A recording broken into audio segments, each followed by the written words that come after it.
রুটিটা ভরেছিস? নে পকেটে নে, এটা ভর। এনা ভাই, তোর রুটি তরকারি। দিদি, রুটি তরকারিটা খেতে স্বাদ হবে তো? আসলে আমি প্রত্যেকদিন বাস স্ট্যান্ড থেকে রুটি কিনি তো, আর আজকে বাস স্ট্যান্ডের দোকানটা বন্ধ, সেই কারণে তোমার দোকানে আসলাম। দাদা, আমাদের দোকানে রুটি তরকারি খুবই স্বাদ হয়, একদিন খেয়ে দেখো, প্রতিদিনই নিতে ইচ্ছে করবে। তাই নাকি?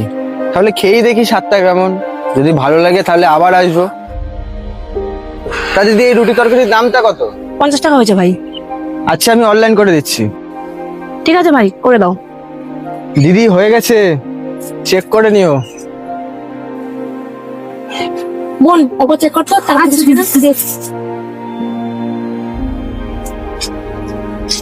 দিদি, ভাইটা তো 50 টাকার বদলে 500 টাকা দিয়ে গেল। কি বলছিস? 50 টাকা যায় 500 টাকা দিয়ে গেছে? ভাইটা তো চলেও গেল, এবার টাকাটা ফেরত দেবো কি করে? আরে দিদি, বাদ দে তো, চলে গেছে তো চলে গেছে, আমাদের তো লাভই হলো। ঠিক আছে, ফোনটা রাখ, কাজ কর।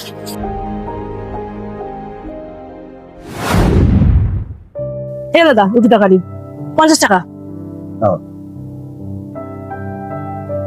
দিদি, আমাকে রুটি তরকারি দাও তো।